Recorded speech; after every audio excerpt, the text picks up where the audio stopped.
Boa tarde, caros estudantes. Na aula de geografia de hoje, nós iremos começar a falar sobre a região Centro-Oeste. A região Centro-Oeste, ela é formada por 4 estados, na verdade 3 mais o Distrito Federal, né? São eles, então, o estado do Mato Grosso, com capital em Cuiabá, que é o maior da região em área, o Mato Grosso do Sul, com capital em Campo Grande, né? O Goiás, com capital em Goiânia, e o Distrito Federal com Brasília, que é a capital do Brasil. Então, nós podemos perceber, que a área da região Centro-Oeste, ela corresponde a aproximadamente 20% do território nacional, né? Ou seja, 1/5 do território do Brasil está na região Centro-Oeste, que tem uma área que atinge cerca de 1.600.000 quilômetros quadrados, né? E tem uma população estimada atualmente em cerca de, por volta de 2017, cerca de 16 milhões de habitantes. Então, a região Centro-Oeste, nós iremos tratar sobre o aspecto físico dela na aula de hoje, né? E no que diz respeito aos principais aspectos físicos da região Centro-Oeste, né? Que é uma região demasiadamente grande, podemos dizer dessa forma, né? Com cerca de 1/5 do território nacional, né? Os aspectos físicos são bastante variados e bastante diversificados na região Centro-Oeste. Nós temos uma predominância de um relevo de planaltos e chapadas, né? Então, áreas de maiores altitudes que formam os chamados divisores de água entre as bacias hidrográficas do país, né? Então, no Centro-Oeste, nós temos muitos divisores de água, né? Muitos relevos relativamente altos, né? Então, terras relativamente altas que acabam separando as bacias hidrográficas do Brasil de uma forma geral, né? Então, nesse sentido, né, nós percebemos que o relevo da região Centro-Oeste ele é fortemente ligado à hidrografia da região, né? Não é à toa também porque nós temos várias bacias hidrográficas que passam pela região Centro-Oeste, como nós iremos ver. Então, num aspecto geral, a região Centro-Oeste ela é bastante variada no que diz respeito ao relevo. Nós temos principalmente o predomínio de altitudes que estão entre 200 e 800 metros acima do nível do mar, né? Na região do Pantanal, principalmente, nós temos as regiões de terras mais baixas, assim como no extremo norte do Mato Grosso nós temos a vegetação amazônica, em que nós temos também o predomínio de terras baixas, né? As regiões mais altas do Centro-Oeste são basicamente a chamada Chapada dos Veadeiros, né? Que fica em Goiás, principalmente. A Chapada dos Veadeiros é um conjunto de chapadões, né, um conjunto de planaltos, podemos dizer dessa forma, que chegam a mais de 1.000 metros de altitude, né, mais de 1.200 em alguns casos, né, em alguns aspectos, né? Então, diferentemente da região norte que nós tratamos anteriormente, né, que nós temos os 3 tipos de formação, né, depressões, planícies e planaltos, no Centro-Oeste nós temos principalmente o predomínio dos planaltos, né, dos planaltos e dos chapadões, com a presença também de algumas depressões, né, que são entre os planaltos, e também, né, com a presença de terras mais baixas, principalmente na região do Pantanal, né? Então, o relevo do Centro-Oeste, ele é bastante caracterizado dessa forma. O domínio morfoclimático que predomina na região Centro-Oeste é o domínio do Cerrado, que, como nós já vimos, né, na estrutura geológica de uma forma geral, é predominantemente formado por planaltos sedimentares de topo plano, né, e planaltos cristalinos que são bastante desgastados também, né? Então, nesse sentido, né, o relevo da região Centro-Oeste ele é um relevo antigo, bastante desgastado, né, por conta do intemperismo, por conta da ação da chuva e dos ventos. Agora, no que diz respeito à hidrografia, né, como nós vimos agora há pouco, a região Centro-Oeste ela tem os principais divisores de água, né, que entre as bacias hidrográficas do Brasil.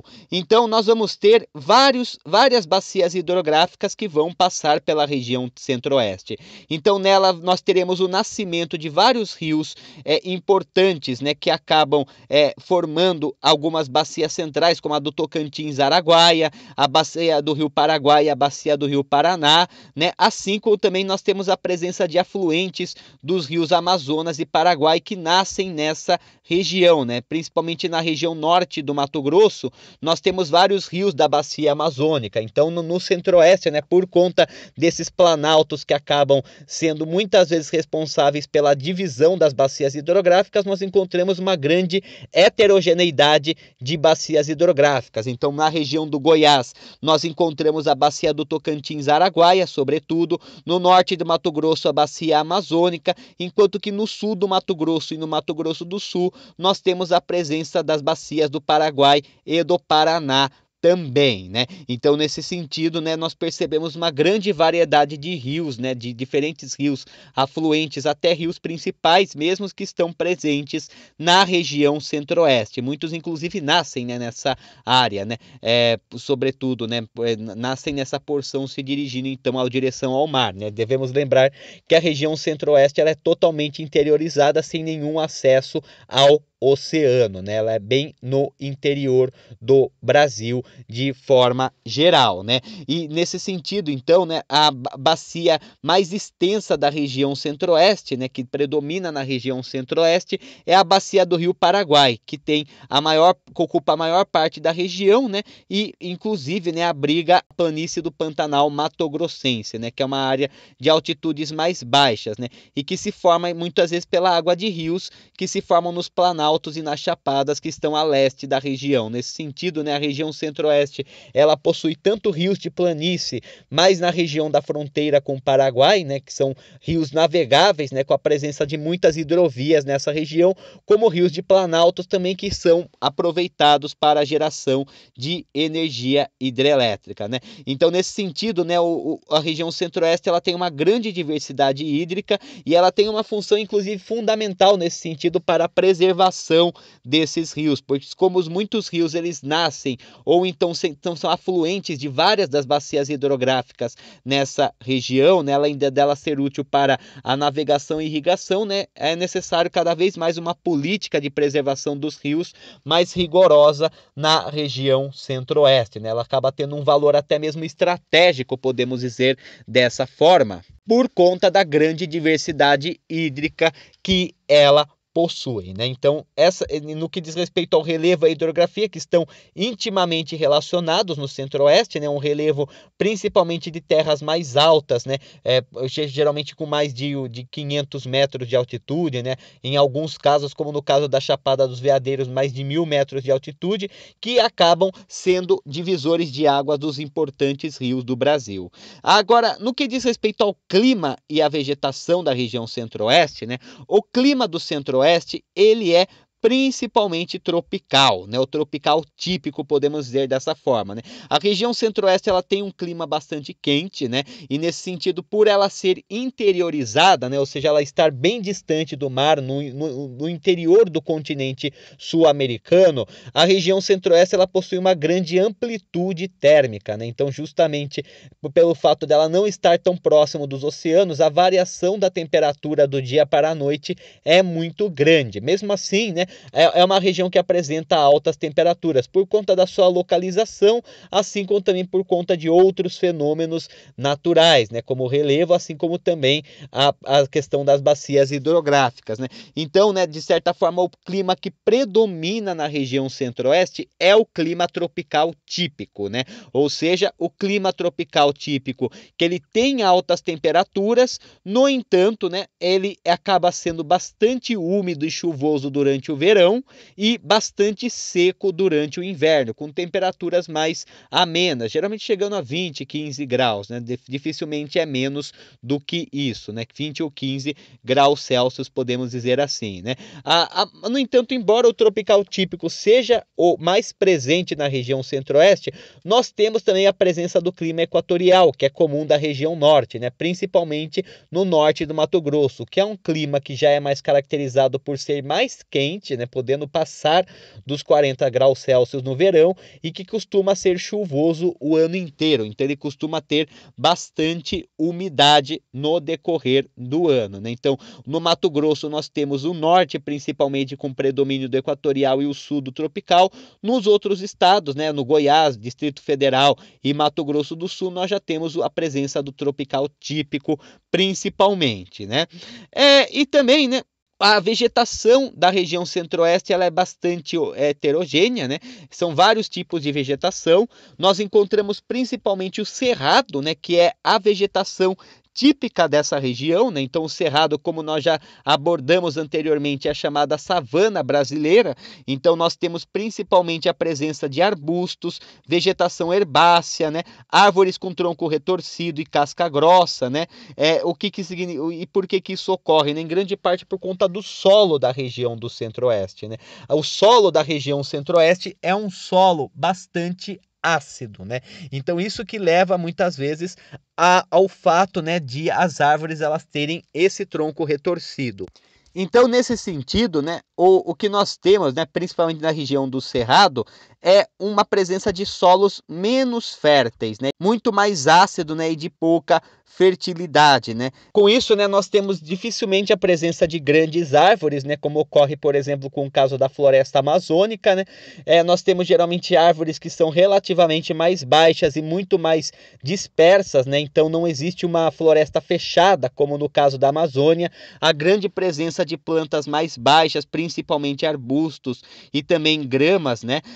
E também, né, a casca grossa, né? Porque como muitas vezes o inverno nessa região ele costuma ser muito seco, né?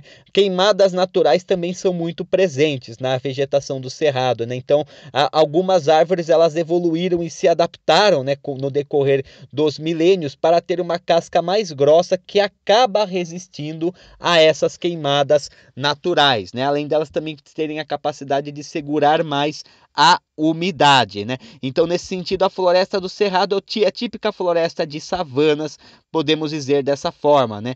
Inclusive com a grande presença de plantas com folhas coriáceas, né? O que são folhas coriáceas, né? As plantas coriáceas, elas têm um aspecto mais grosso, mais espesso, justamente para impedir a perda de água, e elas costumam ser mais duras também, né? Muitas vezes parecida com o couro, né? Para perder a umidade com a evapotranspiração constante, né? Então a gente tem uma vegetação de algumas árvores um pouco mais altas, que são fortemente adaptadas tanto ao período de seca, que é constante nessa região, como também as queimadas naturais, né?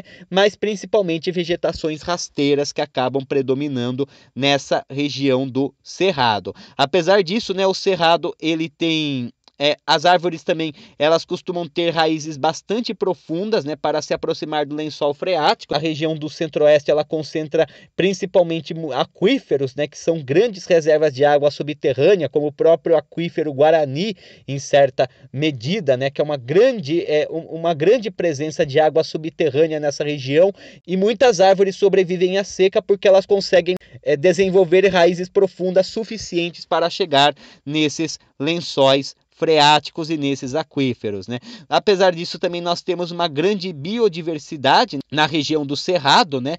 Então, nesse sentido, nós temos também algumas espécies animais e vegetais que são bastante comuns dessa região, né, do chamado bioma do Cerrado, né, como também é conhecido, né, que é bastante típico dessa região e que é a vegetação que tem o maior predomínio na região centro-oeste. Além da vegetação do Cerrado, nós temos também a floresta amazônica, que se estende pelo Mato Grosso, né, então a floresta amazônica, a floresta equatorial, né, ela se encontra principalmente no norte do estado do Mato Grosso, né, embora boa parte da floresta amazônica no Mato Grosso já tenha sido devastada, né? Então que acaba tendo as mesmas características da floresta amazônica da região norte, né? Com a presença de grandes árvores, uma vegetação bem densa, uma grande biodiversidade também, e principalmente o solo coberto de humus, né? Ou seja, a presença de matéria orgânica decomposta que acaba fertilizando esse solo, mas justamente no Mato Grosso, em grande parte por conta da expansão da fronteira agrícola, entre outros exemplos,